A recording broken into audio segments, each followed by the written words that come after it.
বন্ধুরা, আজকের ভিডিওর বিষয় মিসকেস অর্থাৎ মিসলেনিয়াস কেস। আজকের ভিডিওতে জানবো আমরা মিসকেস কি, তারপর মিসকেসের উৎপত্তি কিভাবে হলো, তারপর ভূমি দপ্তরে মিসকেস করে কি কি কাজ করা যায় এই সম্পর্কে বিস্তারিত আলোচনা করব। দেখতে থাকো ভিডিওটি শেষ পর্যন্ত, অনেক নতুন নতুন তথ্য জানতে পারবে। আর ভিডিওটি শুরু করার আগে সবার কাছে একটা রিকোয়েস্ট, চ্যানেলটিতে নতুন হলে অবশ্যই সাবস্ক্রাইব করে বেল বাটনটি প্রেস করে রাখবে জমি জায়গা সংক্রান্ত এই ধরনের ইনফরমেটিভ ভিডিওর আপডেট পাওয়ার জন্য। এখানে দেখো মিসকেস, যেটি ইংলিশে লেখা হয় MISC।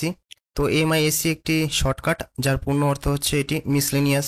এই মিসলেনিয়াসের সংক্ষিপ্ত রূপ হচ্ছে MISC, আর যেটিকে বাংলায় লেখা হয় মিসকেস। আর এই মিসলেনিয়াসের যদি বাংলা অর্থ বলা হয় সেক্ষেত্রে বলা যেতে পারে বিভিন্ন প্রকার। মিসলেনিয়াসের বাংলা অর্থ হচ্ছে বিভিন্ন প্রকার। তো দেখো, ভূমি ও ভূমি সংস্কার দপ্তরে মিসকেস শব্দটি একটি প্রচলিত বিষয়, কিন্তু জানলে অবাক হবে এই যে ভূমি সংস্কার যে আইন রয়েছে 1955 সালের যে ভূমি সংস্কার আইন, যে WBLR অ্যাক্ট বলা হয়, WBLR অ্যাক্ট, এই ভূমি সংস্কার আইনে কিন্তু এই মিসকেসের কিন্তু কোনো ব্যাখ্যা নেই এই ভূমি সংস্কার আইনে। চ্যানেলে অলরেডি 1955 সালে ভূমি সংস্কারের ভিডিও রয়েছে, তো গিয়ে দেখতে পারো এখানে। তাহলে মিসকেসটা আসলে কি?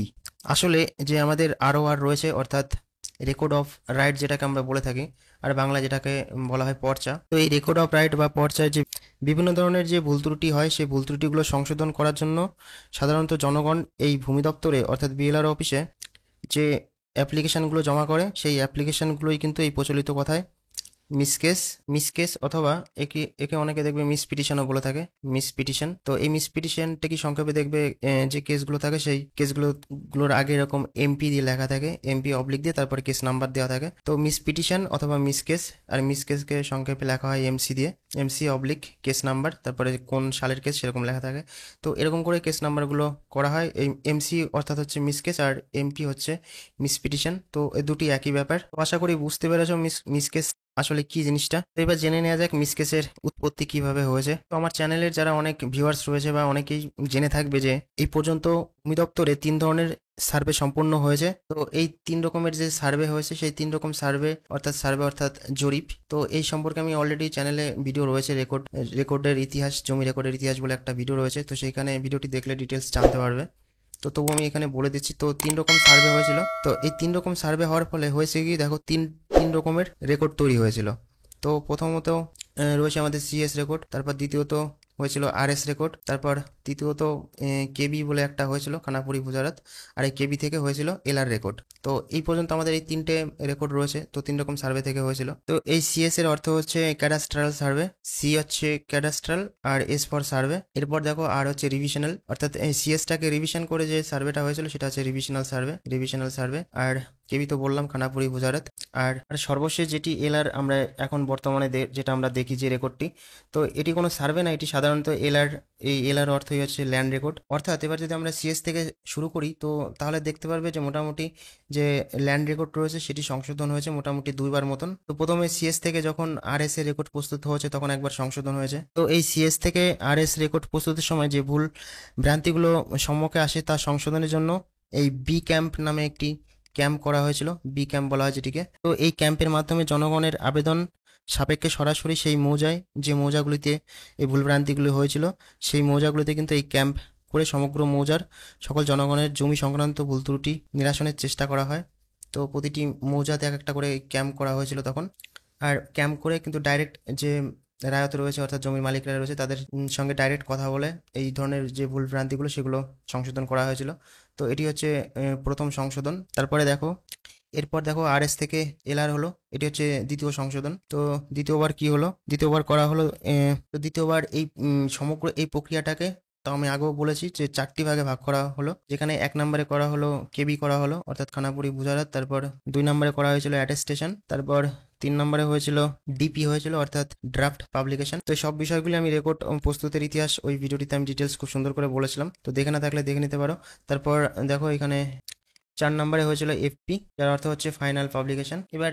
এবার এখানে দেখো যে 4টি পর্যায়ে করা হয়েছিল, সেই 4টি পর্যায়ের কাজ কেমন করে হয়েছিল।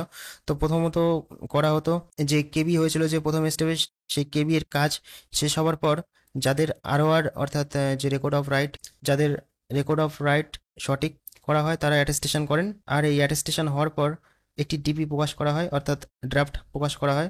সেক্ষেত্রে যে ভুল ভ্রান্তি হয় তা ভূমি সংস্কার আইনের 51 নামে একটি ধারা রয়েছে। তো 51 এর/1, তো এই ধারা মতে 3 নাম্বার একটি ধারা আছে, এই ধারার উপধারা, এই 3 নাম্বার উপধারার সংশোধন করেন। তো 3 নম্বর উপধারা অনুযায়ী সংশোধন করা হয়। তো এই কাজগুলি মোটামুটি 1976 সালের পর থেকে শুরু করা হয়।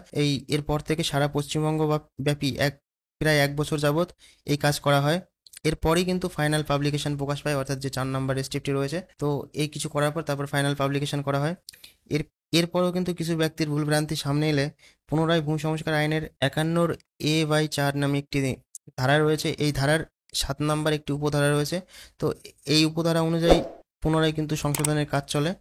আর এই কাজটি কমপ্লিট হওয়ার পর তারপর কিন্তু যে এলআর রেকর্ড রয়েছে সেই এলআর রেকর্ডের ROR প্রকাশ পায়, অর্থাৎ রেকর্ড অফ রাইট, সেটি প্রকাশ পায় ফাইনালি। আর এই যে প্রকাশ যেটি পেয়েছিল এই 7 নম্বর উপধারা অনুযায়ী সংশোধন করার পর, সেটিকে কিন্তু বলা হয় এলআর এর মাদার কপি। শুনে থাকবে অনেকে যে এলআর মাদার কপি, বা অনেকে ম্যানুয়াল পর্চা নামেও জেনে থাকে এটাকে, ম্যানুয়াল রেকর্ডও বলে এটাকে। ম্যানুয়াল রেকর্ড আর বাংলা এটাকে বলা হয় হাত পর্চা, ঠিক আছে। তো অনেকে অনেক রকম নামে জানে এটিকে, মাঠ খসড়াও বলে। কিন্তু দেখো এবার হলো কি, এরকম যে মাদার কপি প্রকাশ করা হলো, এবার দেখো এখানে যে এলআর রেকর্ডটি প্রকাশ করা হলো, অর্থাৎ এলআর যে মাদার রেকর্ড, সেই মাদার রেকর্ডটিকে সুষ্ঠুভাবে রক্ষণাবেক্ষণ করার জন্য করা হলো কি, এলআর রেকর্ডকে কম্পিউটারাইজড করার সিদ্ধান্ত করা হলো। এই বর্তমানে আমরা যে কম্পিউটার যে রেকর্ডগুলো দেখি, ঠিক আছে, সেই কাজ কিন্তু এরপরেই শুরু হয়েছিল, কম্পিউটারাইজড এলআর রেকর্ড প্রস্তুত করার কাজ। তো এবার যখন ফাইনালি যখন কম্পিউটারে নথিবদ্ধ করা হলো যে সম্পূর্ণ যে এলআর রেকর্ড রয়েছে, অর্থাৎ এলআর মাদার রেকর্ড, ফাইনালি যখন কম্পিউটারে সব এলআর এর যে মাদার কপির রেকর্ড সব এন্ট্রি করা হয়ে গেল, তারপরে করা হলো এলআর এর যে মাদার রেকর্ডগুলো রয়েছে সেগুলো কিন্তু সব সমগ্র মৌজার থেকেই সব রেকর্ডকে কিন্তু সিল করে দেওয়া হলো। অর্থাৎ এই ফাইনাল এই এই যে মাদার যে রেকর্ডটা এলআর এর, সেটি কিন্তু আর পাবলিকের জন্য কিন্তু অ্যাক্সেসেবল হলো না তারপর থেকে। তো এটি সম্পূর্ণ ভূমি দপ্তরের আন্ডারে চলে গেল। তো তো এইখানে দেখো, এখানে যে এলআর এর যে মাদার যে রেকর্ডটা করা হয়েছিল এলআর এর, তারপর থেকে যখন এই কম্পিউটারে এন্ট্রি করতে শুরু করা হলো, তো এটি একটি ছিল দীর্ঘ একটা সময়কার কাজ। তো আমি আগেও বলেছি যে নানানভাবে কোনো সফটওয়্যার হোক বা কোনো ম্যানুয়ালি এন্ট্রি করা হোক, তখন কিন্তু এই কাজগুলো করা হয়েছিল সব। আর এই এন্ট্রি করার সময় কিন্তু নানান রকম ভুলভ্রান্তির পরিলক্ষিত হতে থাকে আস্তে আস্তে, অর্থাৎ কম্পিউটারাইজড যে রেকর্ড সেখানে সেই নথিতে প্রচুর ভুলভ্রান্তি পরিলক্ষিত হতে থাকে। তো এখানে যে ভুলভ্রান্তিগুলো হয়েছিল কম্পিউটারে যখন এন্ট্রি করা হয়, সেই ভুলভ্রান্তিগুলো কিন্তু সংশোধন করার জন্যই কিন্তু এই যে মিসকেস অথবা যে মিসপিটিশন, যেটা আমি বললাম মিসপিটিশন, তো এর থেকেই কিন্তু মিসকেস আর এই মিসপিটিশনের সৃষ্টি হয় বা উৎপত্তি হয়। তো এটি ছিল হচ্ছে মিসকেস আর মিসপিটিশন কেসের উৎপত্তির ইতিহাস সংক্ষিপ্ত। তো আশা করি বুঝতে পেরেছো মিসকেসের উৎপত্তি কিভাবে হয়েছিল। তো আমি এখানে পুরো সম্পূর্ণ ল্যান্ড রেকর্ডের সংক্ষিপ্ত ইতিহাস আমি বলে দিলাম। তো এবার দেখে নেওয়া যাক মিসকেস করে আমাদের যে বিএলআরও অফিসে কি কি রকমের কাজ করা যেতে পারে বা কি কি রকম কাজ হয়। তো আমি আগেও বলেছি মিসকেস বলতে কিন্তু বিভিন্ন প্রকার, অর্থাৎ এই কেস করে কিন্তু যে বিভিন্ন রকম সমগ্র রেকর্ড সংশোধনের কাজ কিন্তু এর মিসকেসের মাধ্যমে করা হয়। তবুও আমি এখানে 6খানা ইম্পর্টেন্ট যেগুলো আমি মোটামুটি সব থেকে বেশি মিসকেস করা হয় সেই বিষয়গুলো আমি এখানে উল্লেখ করেছি। তো এগুলো ছাড়াও কিন্তু আরও অনেক রকম বিষয় রয়েছে, সেই সবগুলো কিন্তু মিসকেস করে করা হয়। তার মধ্যে দেখো আমি প্রথমে দিয়েছি এখানে নাম সংশোধন, অর্থাৎ যে ROR রয়েছে, অর্থাৎ রেকর্ড অফ রাইট বা পর্চা, আমি বারবার বলছি। তো পর্চাতে দেখবো অনেক সময় বা খতিয়ানও বলে থাকে এখানে, খতিয়ানের তত্ত্ব। তো খতিয়ানে যে রায়ত রয়েছে, রায়তের নামের ছোটোখাটো যে ভুলভালগুলো হয়ে থাকে, সেই নামের ভুল সংশোধন করার জন্য কিন্তু আমাদের এই মিসকেস করতে হয়। তারপর দ্বিতীয় নাম্বার দেখো নামের বানান সংশোধন, সেমই ব্যাপার, নাম আর নামের বানান। তারপর দেখো ঠিকানা সংশোধন, এটাও কিন্তু এই খতিয়ানে দেওয়া থাকে, নাম দেওয়া থাকে, নামের পর তারপরে ঠিকানা দেওয়া থাকে, অর্থাৎ সেই জমির মালিকের ঠিকানা। তো এইগুলো নাম ঠিকানা সংশোধন করার জন্য আমরা মিসকেস করব। তারপর রয়েছে দেখো খতিয়ান ভিত্তিক অংশ সংশোধন। তো অংশ একটি খুবই ইম্পর্টেন্ট জিনিস, অর্থাৎ অংশের উপর ডিপেন্ড করেই কিন্তু আমাদের সেই দাগে মোটামুটি কত এরিয়া কত হবে সেই এরিয়া কিন্তু ক্যালকুলেট করা হয়। এই অংশটিকে ইংরেজিতে বলে শেয়ার, আর জমির পরিমাণকে বলা হয় শেয়ার এরিয়া, ঠিক আছে। এটা দেখবে খতিয়ানে লেখা থাকে, উল্লেখ করা থাকে। তো এই বিষয়ে আমি অলরেডি ভিডিও রয়েছে, চ্যানেলে গিয়ে দেখতে পারো। চ্যানেলে প্লে লিস্টে যাবে, প্লে লিস্টে গেলে সেখানে দেখবে ল্যান্ড রেকর্ড নামে একটি প্লে লিস্ট রয়েছে, সেই ল্যান্ড রেকর্ড প্লে লিস্টে এই ভিডিওগুলো পেয়ে যাবে। তারপরে দেখো 5 নম্বরে রয়েছে খতিয়ান ভিত্তিক জমির পরিমাণ সংশোধন। তো এটিও সেমই ব্যাপার, শেয়ার সংশোধন আর শেয়ার এরিয়া সংশোধন। তারপরে রয়েছে দেখো 6 নম্বরে দাগের অংশ সংশোধন। তারপর রয়েছে 7 নম্বরে প্লট বদল অথবা জমি অধিগ্রহণের ফলে পরিমাণ সংশোধন। তো এটি একটি এই কেসটি খুবই বেশি দেখা যায়, অর্থাৎ দেখা যাচ্ছে প্লটে জমির পরিমাণ কমে গেছে, অন্য কেউ কেটে নিয়ে গেছে, ঠিক আছে। এই ধরনের কেসগুলো এই মিসকেস করেই সংশোধন করতে হয়। তারপরে দেখো জমির শ্রেণী সংশোধন। তো জমির শ্রেণী সংশোধন বলতে এটিতে সাধারণত জমির শ্রেণী যদি ভুলবশত যদি হয়ে যায় অন্যরকম, তো দেখা যাচ্ছে এখানে বাড়ি রয়েছে, বাড়ি বলতে আমাদের বাস্তু জমি হয় সাধারণত, ঠিক আছে। তো বাড়ি রয়েছে, দেখা যাচ্ছে এখানে ভুলবশত সেই জমিটিকে দেখা যাচ্ছে ডাঙ্গা করে দিয়েছে, ঠিক আছে। অথবা বাড়ি রয়েছে সেই বাস্তু জমিকে দেখা যাচ্ছে রেকর্ডে করে দিয়েছে ডোবা। দেখা যাচ্ছে আমাদের আরএস রেকর্ড রয়েছে, আরএস রেকর্ডে আমাদের রয়েছে বাস্তু, কিন্তু বর্তমানে দেখা যাচ্ছে কম্পিউটারাইজড রেকর্ডে হয়ে গেছে ডোবা।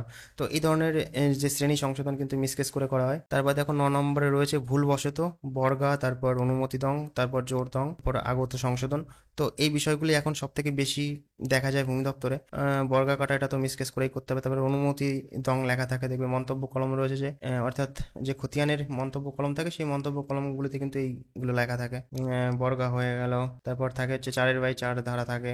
তারপর অনুমতি থাকে। তো এই যে জিনিসগুলো এগুলো যদি ভুলবশত হয়ে থাকে তো সেই ক্ষেত্রে কিন্তু আমরা মিসকেস করে কিন্তু সেই এইগুলো কেটে দিতে পারি। তারপরে এই যে আগত সংশোধন, তারপরে জোর দং, এই সবগুলো কিন্তু আমাদের এই মন্তব্য কলমে লেখা থাকে খতিয়ানের। তো এখানে আমি মোটামুটি যে ইম্পর্টেন্ট যে বিষয়গুলি যেগুলো মিসকেসের মাধ্যমে করা হয় ভূমি দপ্তর, সেগুলো আমি উল্লেখ করেছি। তো এরপরেও আরও অনেক কাজ রয়েছে, আমি আগেও বলেছি, যেগুলো সবই কিন্তু মিসকেসের মাধ্যমেই করা হয়। তো বন্ধুরা, আশা করি মিসকেস কি আর কিভাবে উৎপত্তি হয় আর কি কি করা হয় সব বিষয়ে একটু আইডিয়া এসছে এবার। আর মিসকেসের আবেদন পদ্ধতি সম্পর্কে কিন্তু অলরেডি আমি একটা ভিডিও রয়েছে কিভাবে মিসকেস আবেদন লিখতে হয়, সেটি এই ভিডিওতে দেখতে পারবে। তো আমি এই ভিডিওটির লিঙ্কটি আমি দিয়ে দেবো ভিডিও ডেসক্রিপশনে, সেখানে ক্লিক করে দেখে নিতে পারো। তো বন্ধুরা, ভিডিওটি ভালো লেগে থাকলে অবশ্যই সবার সঙ্গে শেয়ার করে দেবে, আর চ্যানেলটিতে নতুন হলে অবশ্যই সাবস্ক্রাইব করে বেল বাটন প্রেস করে রাখবে জমি জায়গা সংক্রান্ত এই ধরনের ইনফরমেটিভ ভিডিওর আপডেট পাওয়ার জন্য। তো আবার দেখা হচ্ছে পরবর্তী ভিডিওতে। তৎক্ষণাৎ সবাই সুস্থ থাকবে, ভালো থাকবে।